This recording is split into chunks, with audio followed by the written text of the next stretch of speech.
just under a minute from now.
Discovery, go at throttle up.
Okay, you got your coffees? You got your coffee ready? Everybody, we gotta launch. Oh, yeah. Let's do this. All right, so welcome. If you're up early, good for you. I'm here. I'm awake. I'm awake. I'm good. Ish. All right, this is the IMAP mission. Falcon 9 IMAP mission launching out of Kennedy Space Center. This is going out of 39A. The IMAP is a heliosphere satellite. It's going to be looking at Earth's heliosphere and how solar winds get caught in the magnetic field and stuff. There are 2 other payloads on board, so there's 3 payloads total on this one. The Space Weather Follow-on Lagrangian 1. I have to read from the cue card, but because I'm not too well versed in heliosphere physics, but and it's also early. So, Space Weather Follow-on. The spacecraft will be operated by NOAA, the National Oceanic and Atmospheric Administration. It is planned to be placed at Earth Sun L1, the location between Earth and the Sun. It will continuously watch solar wind and energetic particles heading for Earth. Cool.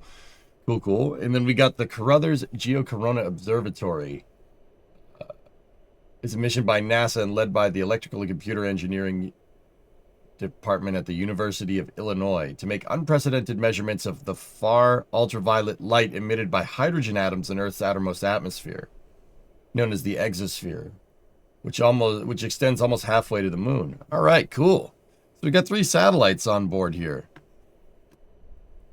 This is SpaceX's 121st mission of this year. And the booster being used today is booster 1096 on its 2nd flight. It's just a little baby. It's just its 2nd flight. Discovery, go at throttle up. 2nd flight on a 70-day turnaround? That's nothing. It is going to do a drone ship landing on... Just read the instructions here. All right. What, NASA send a mail server into space? Just joking. Yeah. Yeah. Is the sun even up for you? Yep. The heck are you doing on this early? We're watching a rocket launch, bro. Here, let's key in the audio. Reach L1 and what happens when they get there?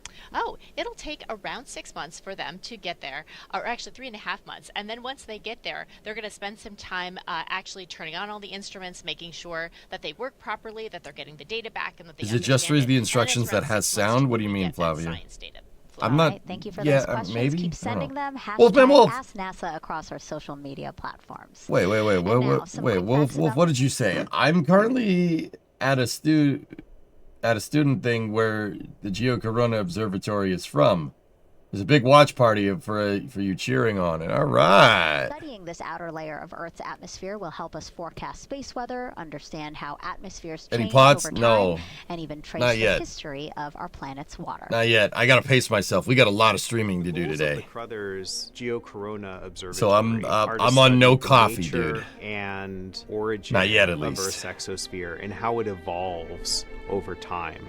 The exosphere itself is the uppermost layer of the Earth's atmosphere. You can have any magnetic it's field you want, Midge, almost as long as it's entirely a corona. of atomic hydrogen. This is the lightest chemical species in existence, and it floats away, essentially, evaporates off of the top of the atmosphere. Yep. And when the sun shines on these atoms, they essentially scatter it off into all directions, and so it glows like a gigantic halo around the Earth. And so that's called the geocorona, that fuzzy halo of light that's given off by those exospheric atoms. Many times we think of the transition Flavia, I got between I the think so, atmosphere yeah. and space as being this very abrupt boundary where at one altitude you've got atmosphere and the next altitude you have space. No, but in it's a reality, big spectrum. this transition is much more gradual and can extend over thousands of kilometers. By imaging the geocorona, we can actually answer fundamental questions about the size of the exosphere, the structure of the exosphere, and how it changes over time. And all of this in response to the input from the sun. And what you're seeing now is a live look at the University of California, Berkeley's Space Sciences Lab Mission Operations Center. This is where Carruthers mission managers are anxiously awaiting liftoff and will monitor the that's just a land spacecraft center. throughout its mission. It's a little early there. Not yet. They're there. They're taking a little break. We'll take a little break too, a little bit, but there they are in that, or will be in that room. Now, but the Carruthers principal investigator is actually here with us. This is Laura Waldrop from the University of Illinois. It's really great to have you here. My pleasure. Very excited. So the geocorona, part of the Earth's exosphere that glows, why does it play such a critical role in helping us to understand space weather? Well, you know, the exosphere plays a vital role in Earth's recovery from these storms. So when they hit, they accelerate ions, and that's how they create these extremely energetic particles that pose the dangers that have been talked about. Well, when those energetic particles collide with an exospheric hydrogen atom, it slows them down. So this weakens those currents, it speeds Earth's recovery. The more hydrogen atoms there are, the faster the recovery. And so what the Carruthers mission will measure is exactly that density, and so we can improve measurements of those recovery timescales. Great. Yeah, so what are we going to learn about the Earth's history of water through the Carruthers mission? Oh, you know, so these hydrogen atoms that populate this region were originally liquid water on the surface of Earth. That water evaporated up, became water vapor, and when the sun shines on it, it undergoes a lot of chemical reactions and produces the atomic hydrogen atoms that populate the exosphere. I like well, cranes. When a drop of water makes it to that altitude as hydrogen gas, eventually it will escape into space. Now, this process is so slow at Earth, but what we don't know is how it might be affected by Earth's magnetic field or by space weather itself. A lot of fill dirt. And so by learning over there. more about how it works on Earth, it can also help us understand using more Starship's about paths over how there. it happened on ancient Mars, how Mars once lost its own surface water, and potentially help us identify... So this is 39A tech. Yeah. 39A. The Starship pad is like kind of, if this shot continued, the tower is like right here. The reason why there's a crane and a lot of fill dirt is because they're working on it right now. Sorry, I didn't mean to interrupt. Absolutely. So Dr. Carruthers recently, as soon as he graduated from the University of Illinois, he invented the camera that took the first pictures of Earth's exosphere. It was deployed by Apollo 16 astronauts on the moon. That's right. And he played such a role in that development. Now, this was a really special camera. It could only take pictures of ultraviolet light. And that's the exact same approach that we're taking to study the exosphere ourselves. Yeah, so really continuing that legacy. Word. Thank you so much, Laura. I appreciate you being here, and let's see a launch today. Absolutely. Go Carruthers. Now, IMAP is the primary mission of the 3 satellites. Cristo Fernandez, who plays Danny Rojas in the show Ted Lasso, has a message for the IMAP. Danny Rojas! No, no, no, no, no, no, no, no, no, no, no. Now, I may not be a scientist, as you all might know. I'm more of a football guy. But I do know something about passion and goals. In Ted Lasso, I play Danny Rojas, a joyful and passionate Mexican footballer whose positivity inspires his teammates to remember the pure love of the beautiful game. In the same way, I believe that what you're doing with Danny Rojas. IMAP is like aiming for the biggest goal of all, understanding our place in the solar system and keeping humanity safe. So from one team player to another, congratulations on this incredible mission. Keep inspiring the world, keep reaching for the stars, and remember, when we play as a team, we can achieve the impossible. I love that. What powerful words. That's so important. Teamwork did really make the dream work here. I mean, this is such a team Was that effort, Danny all Rojas? 3 No. missions, and so Why inspirational to hear him extend those well wishes. We really appreciate it. Yeah, and for those who watch the show, you know, I think Krista would admit that the sun is life, and I think Joy's next guest would also agree.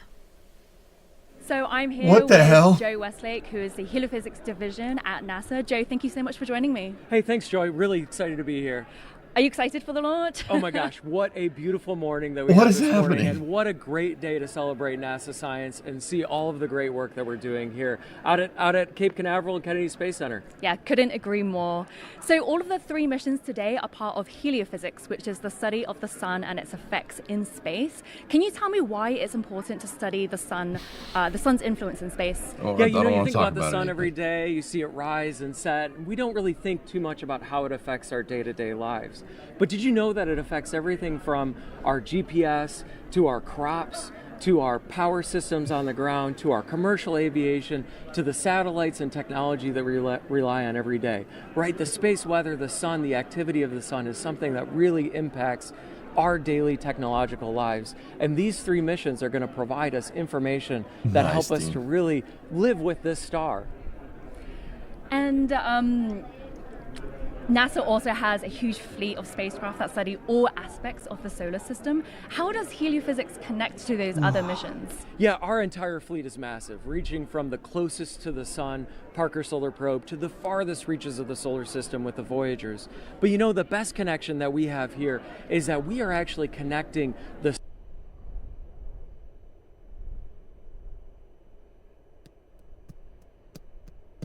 Hello?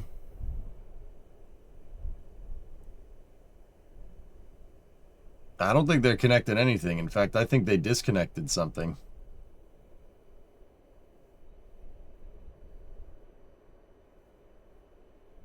out past that Hey, out into the moon, welcome to Mars, back. other locations. We have to know this information to be safe and to bring our astronauts home safely. Absolutely. And so today's is a rideshare, which is 1 rocket with 3 What missions. the Can you hell? quickly just tell me why it's beneficial to be on a rideshare? Yeah, I think of this as the cosmic carpool, right? We're going to the same location. We're bringing these 3 satellites along together. And with that, we provide immense benefit to the American taxpayer who is paying for 1 launch, and we're bringing 3 satellites along. Really great opportunity. Thank you so much, Joe, and enjoy the launch. Thank you, Joy. Really appreciate it. Thank you. You're welcome, Joy. Okay, Right, so you are, now Ken. behind us on the Falcon 9 rocket, we're fueling right now. So let's head back to Amanda It's from over there, SpaceX not to it's get not an behind you. update. Thanks, Troy. So quick check of the clock. At just under T-minus 18 minutes, the next milestone for the vehicle is coming up in about a minute, which will be Something start wrong with of the radar, stage 2 sir. LOX loading. So we're about halfway through the propellant load process, and stage 2 RP1 load is already complete. We're right on track. Now, all 3 payloads today are part of a rideshare mission heading to Lagrange Point 1, or L1 for short. And L1 is unique for a couple of reasons. Look, fairing Spacecraft serial can number. remain at this point in a gravitational balance between the See? sun and the Earth. And that means that the payloads only need to carry a minimal amount of fuel to remain in control in that region. L1, of course, also offers a clear vantage point to study the sun, space weather, the exosphere, and that capability is critical for the science on board today. Rideshare missions like today's are a great opportunity to cost-effectively launch multiple unique scientific payloads and overall just increase the amount of science that we send to space. The 3 spacecraft aboard, That's including correct, Ken. IMAP, SWIFO L1, and Carruthers, each posed unique mission services challenges. These spacecraft were installed in a 2-tier payload stack configuration. This allows for the safe deployment of each one. The fairing itself also underwent a custom multi-door... Stage 2 LOX load has started. It's that confirmation, so stage 2 is now loading liquid oxygen. The fairing that you can see there on screen underwent a custom multi-door modification, and that enabled post-encapsulation access to IMAP for pre-launch inspections in the hangar.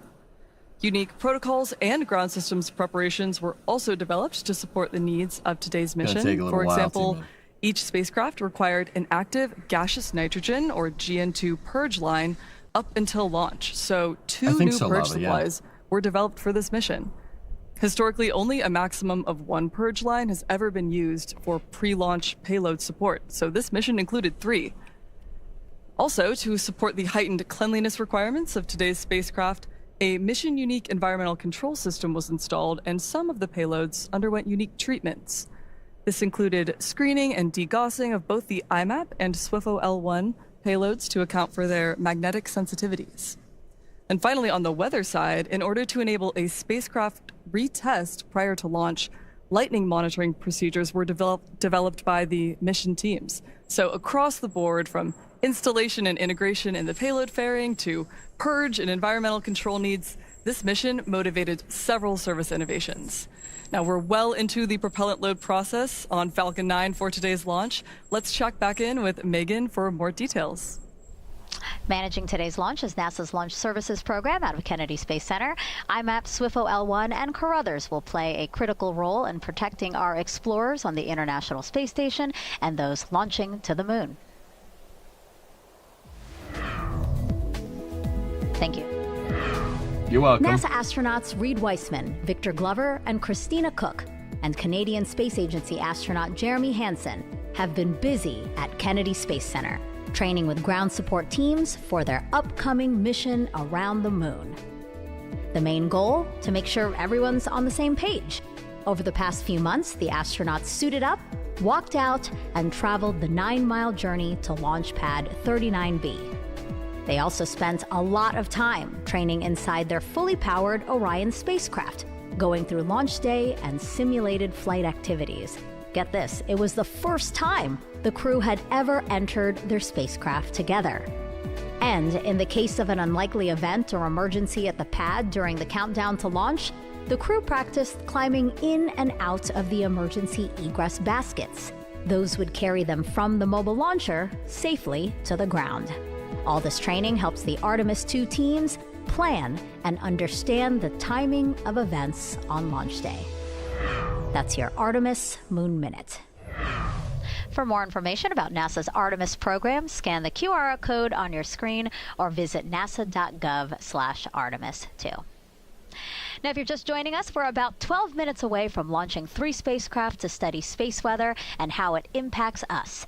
NASA's Interstellar Mapping and Acceleration Probe, or IMAP, NASA's Carruthers Geocorona Observatory, and the National Oceanic and Atmospheric Administration's Space Weather Follow-on Lagrange 1, or SWIFO L1. Dude, you gotta be IMAP kidding me. is the primary mission of the 3 That's today. wild, dude.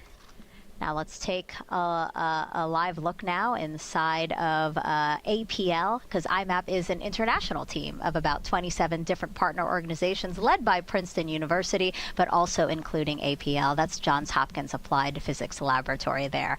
Great to see people there ready to go. Yeah, they're anxiously looking at things such as the temperatures and basically the health and wellness of the satellite, making sure it's ready to go, and really anxiously awaiting that acquisition of signal, or that first phone call home once it gets into orbit. Yeah, APL built the IMAP spacecraft as well as one of its 10 instruments, and after launch, APL is going to operate IMAP. Now, Kelly, we're still getting some great questions from social media, so let's take the next one here. This is Apex Arcane asking, what types of particles are you detecting with these missions? These are such great questions. Yeah, so totally. For these missions, we're detecting everything from UV light, ultraviolet light, which our eyes really can't see very well, in the Carruthers mission, and a little bit in IMAP, to the energetic particles, which is an electron, a proton, as well as other ions such as oxygen and hydrogen and carbon, and that helps us tell things like the electrons are the ones that actually run ahead of the solar storm, and they're very near the speed of light, and they're our warning that something else is coming along. So those are the types of particles that we're measuring with these missions. Yeah, a lot to take a look Electrons at. just Thank want you to so jump much, Kelly, everywhere. and thank you again for those questions. Keep sending them along. #AskNASA. Now, IMAP was the first to arrive here That's in correct, Florida Reading before Line, yeah. launch. Its parts were unboxed, then processed at the Astrotech Satellite Space unboxing Operations stream. facility near Kennedy Space Center here. In July, SWIFO L1 and Carruthers both arrived, and then all 3 were configured to fly together. Again, an amazing feat. Finally, last week, everything was encapsulated inside Falcon 9's payload fairing. The 2 halves will protect the satellites during launch. And again, all 3 satellites headed to Lagrange Point 1, a location 1 million miles from the Earth, to study space weather. From here on Earth, our sun looks steady and unchanging. But close up, it's a dynamic, active place. Loops of superheated plasma follow tangled magnetic fields across the surface, while a steady stream of electrically charged particles, the solar wind, expands into space in all directions. At times, there are bursts of radiation called solar flares and explosions of plasma and magnetic fields called coronal mass ejections, sending solar storms racing off into space through the solar wind. On Earth, we live in that constant stream of solar wind, protected by Earth's magnetic field. But when the sun suddenly unleashes massive amounts of energy and material, our magnetic field can go haywire during what's called a geomagnetic storm. In May 2024, the biggest geomagnetic storm in over 2 decades hit Earth.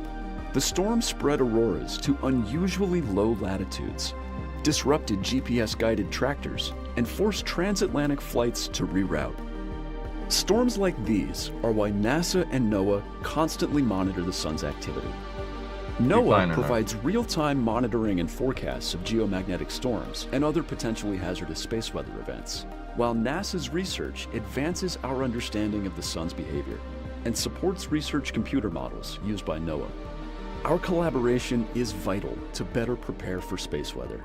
Together, we help protect our technology on Earth, satellites in space, and astronauts as they head to the Moon and Mars.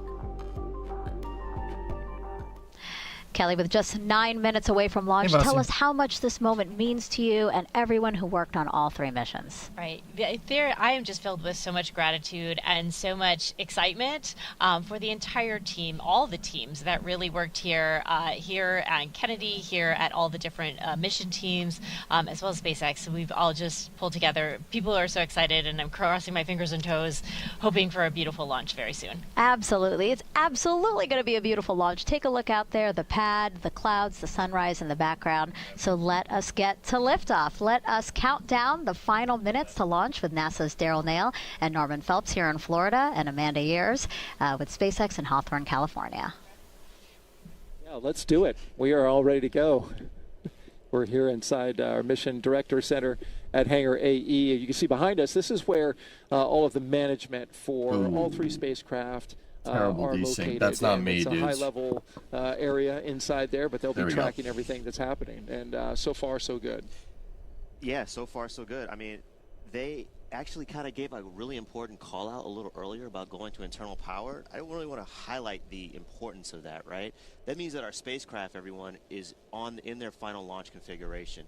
So similar to, time to run ads. You unplug your cell phone from the wall, you detach it from your EGSC there in your wall. That means now that our spacecraft are ready to launch and is ready to do business, just like, your cell phone is attached from this wall, ready to do business with you for the rest of the day. 2 spacecraft on internal power, IMAP and SWIFO. We heard that call out, SWIFO L1.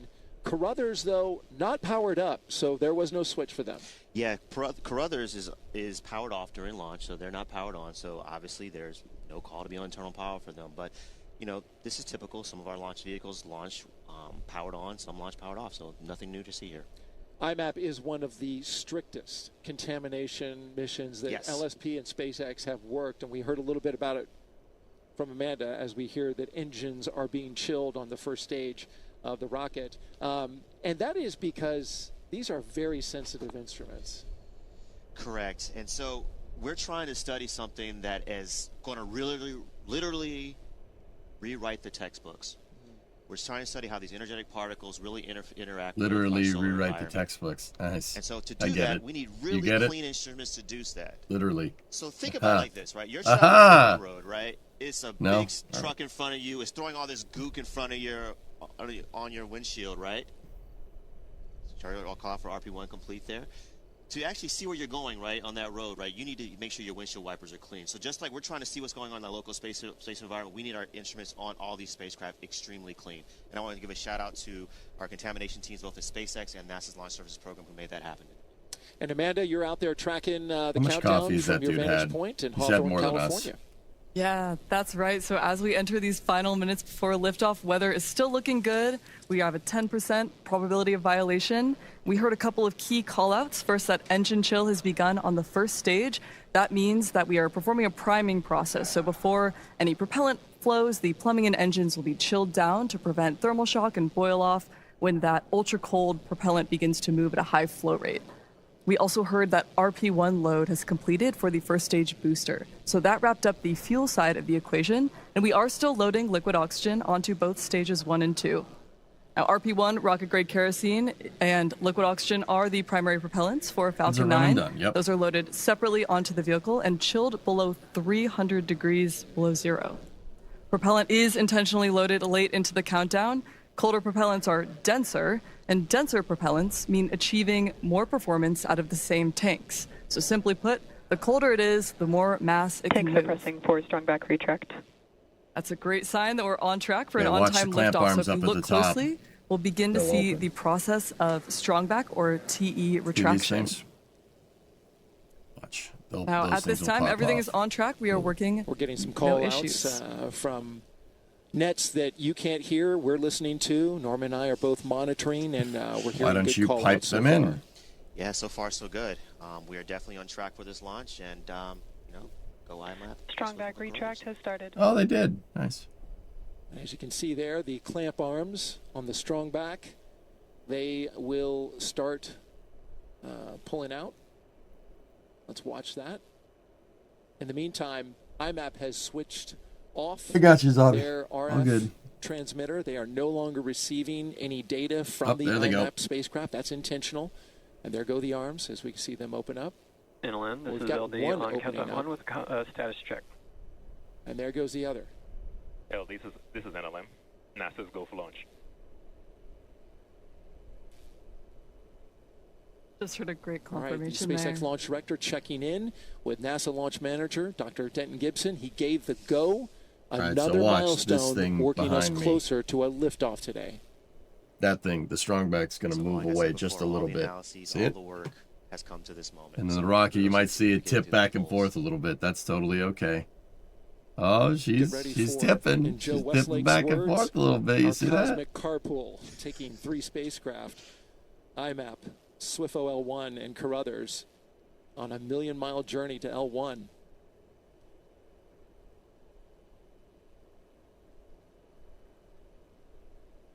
Coming up next in just a few seconds, we're expecting the completion of stage 1 liquid oxygen loading. This is the second flight for this booster, those clamp Lava. arms. Stage 1 lock load is Booster complete. 1096. Great confirmation, right on time, and you can see those clamp arms are free and clear of stage 2. Now, liquid oxygen loading has wrapped up for the first stage, which completes propellant loading for the booster. We mentioned these tanks are also pressurized using helium, and the helium is chilled too, so that it stays compatible with the cryogenic plumbing on the vehicle. During flight, that pressurization will help to force propellant into the engines as the tanks empty. So you're asking what this thing is? It's the holder, Sintesi. That's the holder for the fairing when the vehicle's horizontal. When they're moving it to the pad and they're bringing it upright, that thing kind of cradles the fairing. It's like a big ratchet strap for the fairing to kind of hold it in position. Lift off the pad and begin its climb to orbit. After engine start, Falcon vehicles are actually held down until all systems are verified as functioning normally before being released for liftoff. The sway is normal water drop. That happens all the time. It's just, yeah. Stage 2 lock Sometimes complete. it's a little bit more than others, but yeah, it's Right. fine. The It ain't. stage 2 lock no big load deal. is finished, as you can see. As you It look at moves this around a rocket, little bit. You see that burst of LOX coming Ground off gas the side, closeout which is cleaning happening out the now. line there. Nice little clouds formed when that super chilled liquid oxygen hits this warm Florida air. It's a beautiful. The morning bottom of the here on payload Space fairing, the jet Coast. coming out, that's gaseous oxygen. Past sunrise. That's the GOX vent on the second stage to make sure that the Gases tanks are at the right launch pressure. pad, as you can see there. They'll vent a little bit. The propellants are boiling. It is The super propellant's cold, so boiling. of course, it's condensing the moisture in the atmosphere. Liquid getting off oxygen. those- Liquid oxygen. To get oxygen to be a liquid, it has to be really cold, and it has to be at pressure. And the result is that the liquid oxygen boils. Like if you put a pot of water on the stove, it gets to 100 C, it's going to boil. And then if you left it there, it would boil off, right? The liquid oxygen is doing that. It's boiling off. And sometimes they have to alleviate pressure out of the first and second stage tanks to Falcon 9s in startup to keep the pressure the same in there. It happens. That's normal.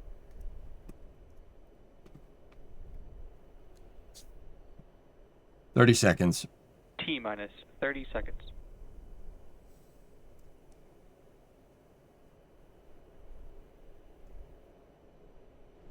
20.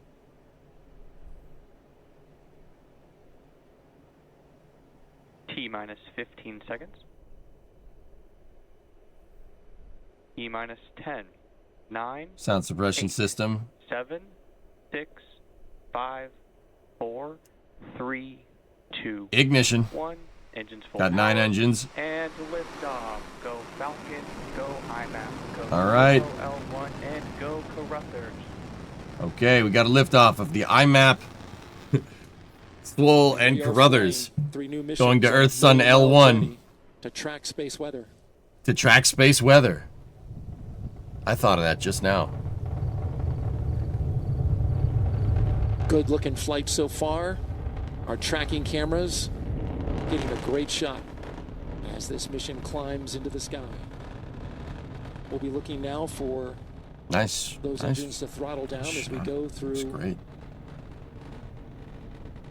max Q, the time of maximum dynamic pressure on the Falcon vehicle. 9 power and telemetry are nominal.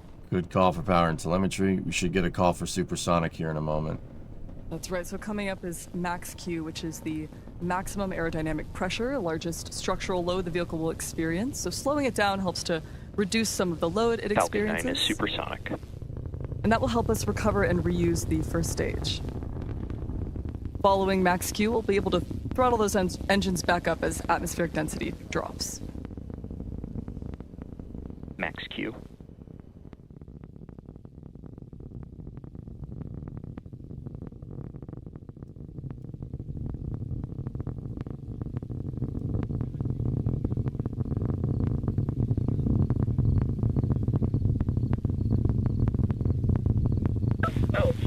I'm back chill.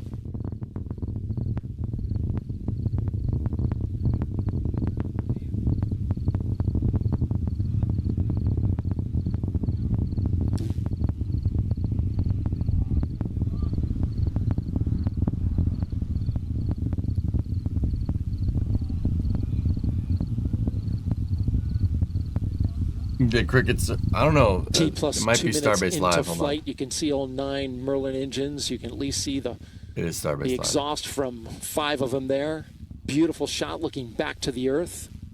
Got a couple quick call outs coming up.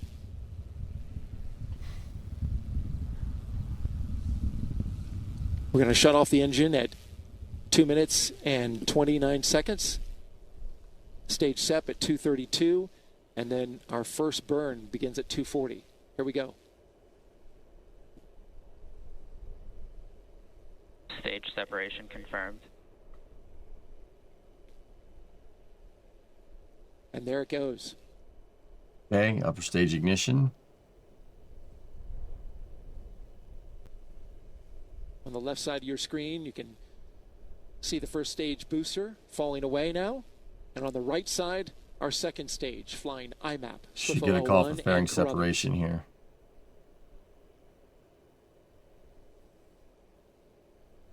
This first burn is a key burn, Norman. Correct. This is where we're trying to make sure that we're getting our spacecraft here in their optimal orbit, just to start off with before we Watch do our fairing transfer sep. to their higher orbit. Fairing separation Boop. confirmed. There go the fairings, and now you can see all 3 spacecraft revealed. So now our 3 spacecraft, IMAP, Swiffle 01, and Carruthers, are now exposed to the space environment. So one other note on these fairings, these are new fairings. The SpaceX, of course, is going to attempt to retrieve these fairings once they fall back to Earth. On just read the instructions, that beautiful drone ship that's sitting there in the Atlantic. And we saw the fairings I falling like that away. dude's commentary. It's pretty good. It's pretty good. Well, that might be some debris, but we got a good shot of them falling. And in fact, as you mentioned, they'll be recovering those, and the booster will be landing on the drone ship. The reason for the drone ship in today's mission is because we need all that performance from the rocket, right? That's actually correct, yes. So despite the fact that we also were launching DUIs, right, and taking advantage of the Earth's rotation to give us a little bit more Both energy. vehicles are following nominal trajectories. All right, so we heard that both vehicles flying nominal trajectories. That is actually Yo, have this guy be the color flying commentator DUIs like to for take every advantage of NASA Earth's launch, rotation to give please. us a little bit more velocity here as we got into orbit, so we can carry a little more payload into orbit. We did need all the performance of this vehicle to actually get our payloads to where they needed to go, do all that great science. Hell yeah. One more quick call out here on the left there. You see That's the my guy first right stage there. You see the grid fins that are actually deployed. Fellow to nerd. actually help guide the first stage back to the drone ship. When that drone ship first starts, it's boost back burn. Excuse me. Once the first stage starts its boost back burn, the drone ship's not burning anything. I mean, that would be cool. You may have seen some But on the soot on that right-hand first side of stage your too. screen, we are burning that second stage. Man, Go ahead, this Amanda. this producer. Yeah, just noticing here in the great views of that first stage, you may see some soot during the upcoming entry burn and prior to launch as well. So during the entry burn, that will be the second of 3 total burns. Falcon 9 will be decelerating by reigniting 3 of these Merlin engines. He's there on with the NASA first Rares. stage, I think he's a and that scientist. will cause the vehicle to fly through Merlin's exhaust gases, or the rocket's plume. And that's what deposits the layer of soot on the vehicle's surface. It comes from the carbon-based fuel that Falcon 9 uses, and it builds up a little bit more on the outside of the vehicle, which really gives the Falcon first stage fleet the distinctive reused look. It's because those soot looking out for particles that are entry being burn used coming to up cool the shortly. vehicle. Yes, the best part. The best part. This The recovery and reuse of the first stage is what allows us to refly the most expensive parts of the launch vehicle, and that drives down the cost of going to space. When costs are lower, both government and commercial customers can launch more missions, especially in the form of ride shares like today's, and that helps to accelerate research and development. I'm not going to say it until it happens.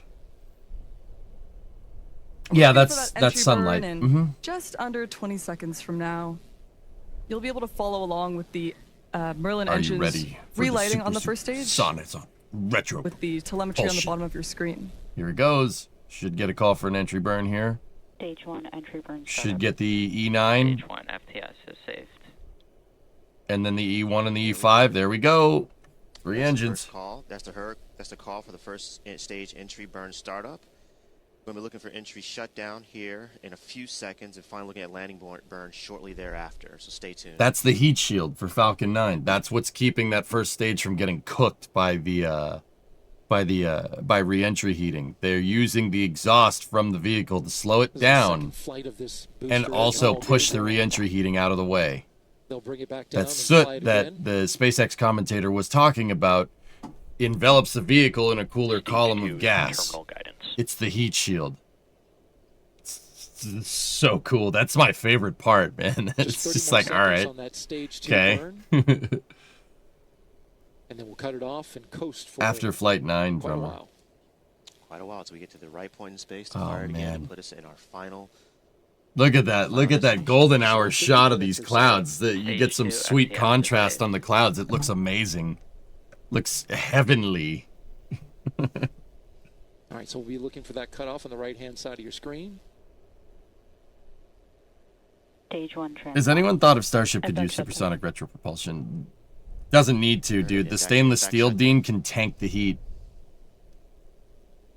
Cool views on the left with that booster coming Ooh. back. Nominal getting ready park to- orbit. Okay, we got a good call Shoot for through those nominal parking clouds. orbit. That's right, and we're rapidly approaching the landing So burn. Oh, she's gonna punch right through that cloud. This landing burn scheduled to start in Stage just a 1 few landing burn. seconds. Okay, we got a good ignition There on it the is, E9. starting up. This will last about 25 seconds, and this will reduce the remaining speed of the vehicle for a soft touchdown on the drone ship. Just read the instructions. The booster is also equipped with 4 landing legs that will deploy for a vertical touchdown, so keep an eye out for that just prior to landing. Landing leg deploy.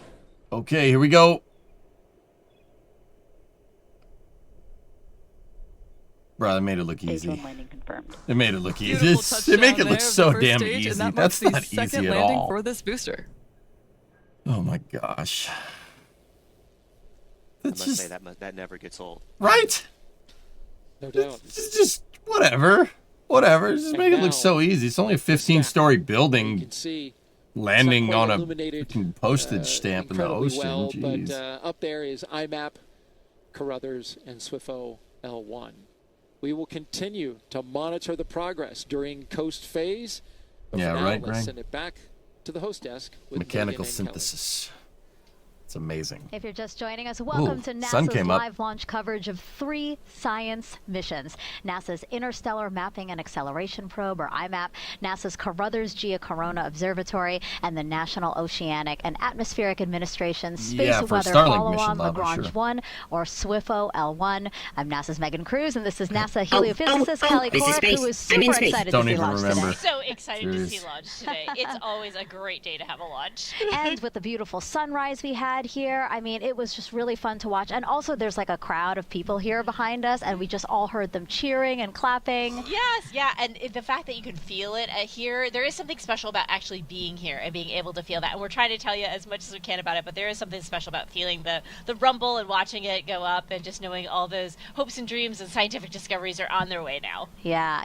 It was really great to see, guys. Less than 10 minutes ago, again, a SpaceX Falcon 9 rocket lifted off from that launch pad right behind us here, 39A at Kennedy Space Center in Florida. Remember, for 1 month, let's go. Incredible launch. And you really said it there. It is like we are watching the hopes and dreams of so many people from across the country that have worked together to bring these science missions to launch today. Yes, yeah, and to protect our astronauts and to really understand that space weather that those 3 will study. Right. Yeah, because all 3 spacecrafts are going to work together to study space weather. So, Kelly, what is space weather? Thanks. So, space weather is the effect of the sun on Earth and the entire solar system. That can range for things from creating satellite drag and shortening satellite life to affecting our GPS and affecting our power grids here on Earth. So, it's really important to understand it so that we can mitigate those effects. Yeah, a really wide-ranging swath of effects that we're talking about here. But doesn't NASA and NOAA already study space weather together? Like, what makes these 3 special? Yeah, we do study space weather together, and this is the next generation. The SWIFO L1 is very dedicated and optimized to do the space weather that we know today that we need, not that we needed 20, 30 years ago. So that's very specified. And then the next 2 are the next generation of space weather. What are those things we're going to need when those astronauts are on the moon and Mars? We're learning that through the Carruthers and IMAP mission. Gotcha. Kelly, thank you so much. Yeah, why don't we break down each one for our viewers right now? So IMAP is the primary mission of the 3. It will study the giant invisible shield surrounding the entire solar system called the heliosphere, which helps make life possible on Earth by protecting us from dangerous cosmic rays. IMAP will simultaneously study the sun's activity near Earth and also create the most detailed map ever of the heliosphere's boundary. Yes, that great big boundary that 9 billion miles away is our first defense against the space weather that's created by the galaxy and those galactic cosmic rays that can cause some of that radiation sickness we were talking about earlier. Gotcha. And then there's SWIFO L1, NOAA's newest satellite. It is the first NOAA satellite designed specifically for continuous 24/7 data collection of space weather. Yeah, see that big antenna sticking off the side is a magnetometer. Incoming solar wind. It alerts NOAA, and this is usually 15 to 60 minutes before solar wind causes geomagnetic storms here on Earth. Those are crucial minutes. Those are crucial minutes so that we can do those mitigation strategies from power grids to airlines to astronauts. Where's the expected deployment? And then it's going to take a second, the Dr. first ever dedicated satellite to continuously monitor the geocorona, or the part of the Earth's outermost layer of atmosphere. It actually glows. And this will offer unique insights into how space weather affects our planet. The mission is named after American scientist Dr. George Carruthers, who invented the camera that captured the first ever pictures of Earth's geocorona. Apollo 16 astronauts placed the camera on the moon back in 1972, and it's still there today. It's still there today, and yes, and we're carrying on his legacy to really understand that part of our Earth's atmosphere that's so important in, again, mitigating those space weather effects. Gotcha. Kelly, thank you so much. Our broadcast today will take us to around 9 a.m. Eastern Time, when the Falcon 9 second stage will deploy all 3 satellites into space. Let's welcome back Joy Ung now, who is with Casey Swales, NASA's Deputy Associate Administrator, and Nikki Fox, the Associate Administrator of NASA's Science Mission Directorate. Casey and Nikki, thank you so much for joining me. Thank you for having us. How was launch for you guys? It was amazing. I have to admit, I completely cried, and I'm trying not to do it again. Even the countdown, I got so emotional on this one. There's so much on there. There's so much heliophysics and so much great NASA science. And our mom got to be on. And got to Oh, so it's fantastic. amazing. Yeah, it's a beautiful day here at Kennedy. Absolutely. So NASA is gearing to take astronauts All right. back to the moon with the Artemis missions. Guys, if the deployment is all the way up until 10 or 9 a.m., I gotta take a break because we're gonna stream for a long period of time today. So I'm gonna go get coffee and donuts and bunker down because we have the astronaut crew, the Artemis 2 crew conference happening at 10. So no rocket review today. What? Where did you get that from what I said?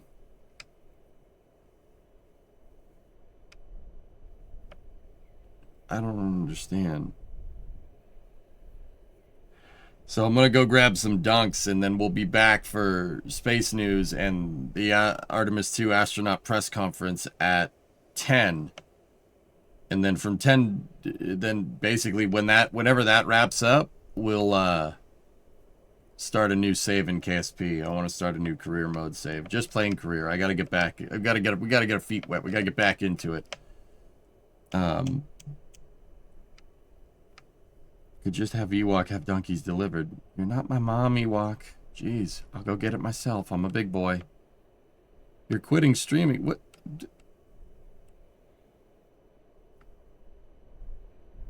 So, Ben, how we're going to do this is I'm going to do space news a little bit earlier today. We're going to do it before KSP. But, I mean, let's be real.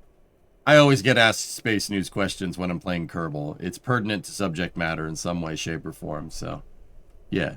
Space news is going to be in a couple of hours. We get it. You hate us. No, I don't hate us, like as in all of you. I just hate you, predominant. So, it's fine. It's fine. Don't forget the tots. Can you give me some of your tots? Can you give me some of your tots?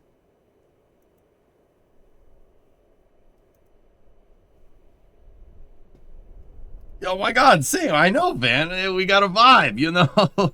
Anyway, so yeah, there will be space news today. There will be KSP, and we will finish the night with my summer car. But in order to do that, I need to go chill for a little bit. I'm not sure I could stream 18 hours straight. I used to be able to do that. Let's not push our luck. I'm getting back into doing the longer streams again because August completely screwed me up. I know it's almost October. I get it. So I'll be back in a little bit. That's going to do it for the IMAP launch coverage. Now with that attitude, you can't. Well, hey, how's this for attitude? How's this for an attitude? I'll stream only 16 hours today to make sure that we could possibly do an 18-hour stream in the future. Huh? Oh. All right. Frick August. All my homies hate August. Yep. All my homies hate predominant. I mean, hi. Did the Sox win? They were up 4-1 when I went to bed last night. Yeah. They beat the Jays. All right. All right. That's what I like to see. The Yankees are only one game behind them, and the Sox are 4. Let's dethrone them. That would be awesome. All right. The truth comes out. Hi, I'm new here. Can we start a new game? All right, I'm leaving now. I hope you enjoyed the IMAP coverage. I'll see you for the Artemis 2 press conference in 2 hours. Damn it. Thanks for watching, guys. I'll be back in... I'm in space. Oh, give this sub to Duncan. That's where I'm going. Bye-bye. I'll see you guys back here in 2 hours. Thank you.